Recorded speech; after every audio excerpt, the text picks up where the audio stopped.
নমস্কার বন্ধুরা, ঐশীস কিচেনে সবাইকে জানাই স্বাগত। আজ আমি একটা নতুন রেসিপি নিয়ে চলে এসেছি। আজ আমি দেখাবো ফ্রুট কেক। খুব সহজেই ডিম না দিয়ে বাড়িতে কমলা লেবু থাকলে এই কেক বানিয়ে নিতে পারবেন। প্রথমেই আমি দেখুন লেবু ছাড়িয়ে নিয়েছি, কমলা লেবু। এই একই সাইজে দুটো লেবুর রস আমি দেব একটা কেকের মধ্যে। এখানে দেখুন আমি বাটি মেপে সব কিছু দেখাচ্ছি। প্রথমে এক বাটি ময়দা নিলাম, ময়দাটাকে একটু টুকে নিয়ে এর মধ্যে আরও এক বাটি ময়দা দিয়ে দেব। আমি বাটি মেপে করছি, আপনারা কাপ বা যে কোনো আপনাদের পছন্দ মতো জিনিস দিয়েই মেপে নেবেন।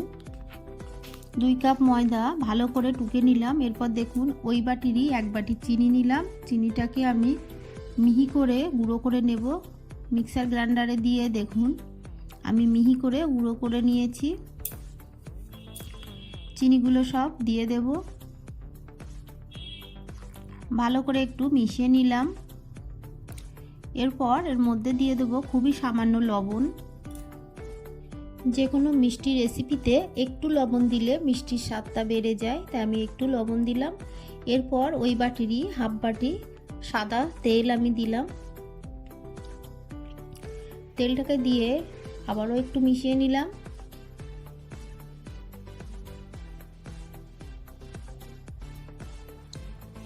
এরপর এর মধ্যে আমি দিয়ে দেব 1 বাটি অরেঞ্জ জুস। দুটো কমলা লেবু থেকে রস বেরিয়েছে আমার 1 বাটি, সবটা একবারেই দিয়ে দিলাম। দিয়ে ভালো করে মিশিয়ে নেব।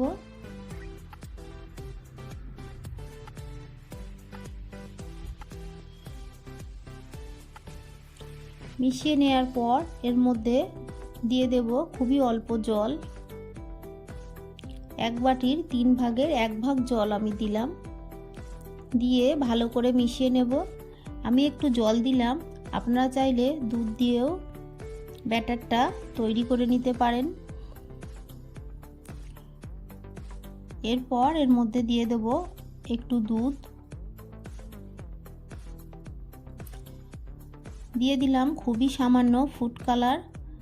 ফুড কালারটা আপনারা চাইলে দেবেন না, এটা অপশনাল। আমি কালারের জন্য দিলাম একটু ফুড কালার। দিলে যেহেতু আমি অরেঞ্জ কেক বানাচ্ছি তাই এর মধ্যে কালারটা সুন্দর আসবে। আপনারা ফুড কালার খেতে না চাইলে স্কিপ করে দেবেন। খুব ভালো করে মিশিয়ে নিলাম। কালারটা দেখুন কতটা সুন্দর হয়েছে।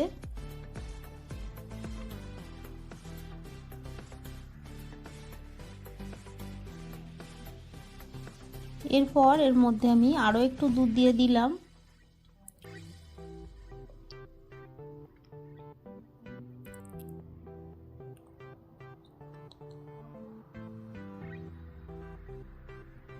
দিয়ে দেখুন কতটা ঘন করে ব্যাটারটাকে আমি গুলে নিয়েছি। খুব বেশি ঘন হবে না আর খুব বেশি পাতলা হবে না। আপনারা দেখেই তো বুঝতে পাচ্ছেন কতটা ঘন হয়েছে।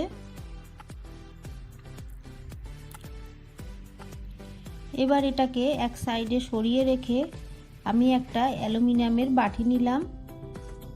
এর গায়ে আমি সাদা তেল ব্রাশ করে নেব। আপনাদের বাড়িতে কেক টিন থাকলে কেক টিনেও করতে পারেন।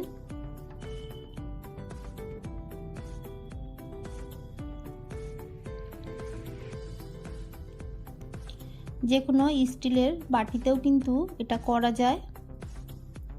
এরপর দেখুন একটা কাগজ আমি দিয়ে দিলাম, একটা সাদা প্লেন কাগজ আমি দিয়ে দিলাম। দিয়ে এর ওপর দিয়ে তেল ব্রাশ করে দিলাম।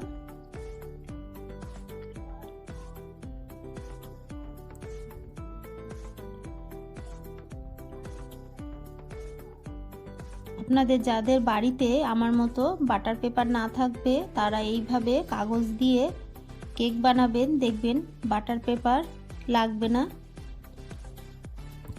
সাইড দিয়েও কাগজ দিয়ে তেল ব্রাশ করে দিলাম। এরপর দেখুন 1 প্যাকেট ইনো এর মধ্যে দিয়ে দিলাম। আর অফ ক্যামেরায় আমার খুবই সামান্য একটু খাবার সোডা দিয়েছি, সেটা স্কিপ হয়ে গেছে। একটু দুধ দিয়ে খুব ভালো করে মিশিয়ে নেব।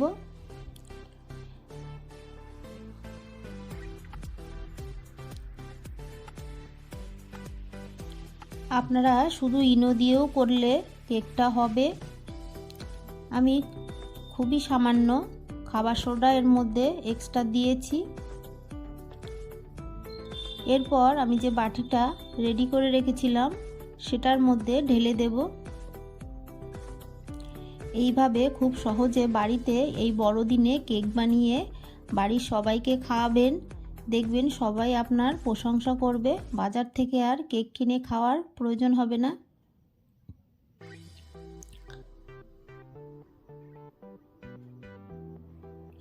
পুরো ব্যাটারটাকে আমি ঢেলে দিলাম। এরপর একটু ট্যাপ করে দেব।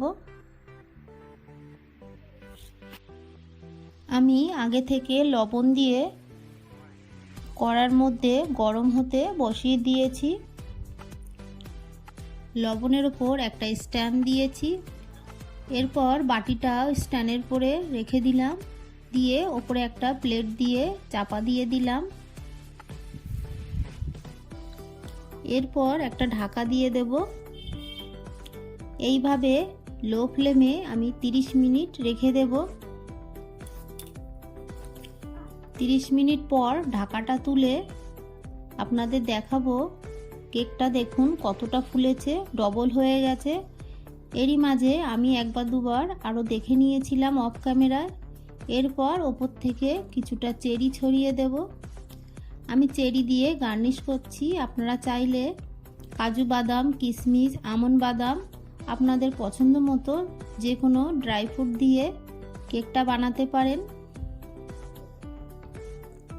সব চেরিগুলো দিয়ে ঢাকা চাপা দিয়ে লো ফ্লেমে আরও 15 মিনিট আমি রেখে দিয়েছি। 15 মিনিট পর ঢাকাটা তুলে আপনাদের কেকটা দেখাবো। দেখুন কতটা লোভনীয় হয়েছে, দেখতে যতটা সুন্দর হয়েছে খেতেও কিন্তু ততটা ভালো হয়েছে।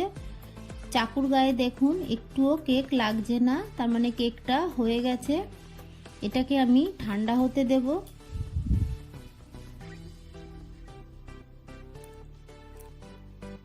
ঠান্ডা করার পর আপনাদের দেখাবো কেকটা কতটা সুন্দর হয়েছে। দেখুন কেকটা ঠান্ডা হয়ে গেছে আর কত সহজেই দেখুন কেকটা বাটি থেকে ছাড়িয়ে যায়। চাকু দিয়ে সাইড থেকে একটু ছাড়িয়ে নিচ্ছি। এরপর একটা প্লেট দিয়ে উল্টে নেব। খুব সহজেই দেখুন কেকটা ছাড়িয়ে আসলো।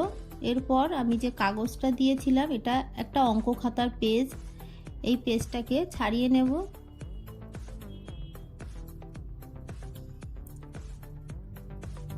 বাড়িতে খুব সহজেই এইভাবে এই ক্রিসমাসে বা যে কোনো জন্মদিনে আপনারা কেক বানিয়ে খাওয়াতে পারেন।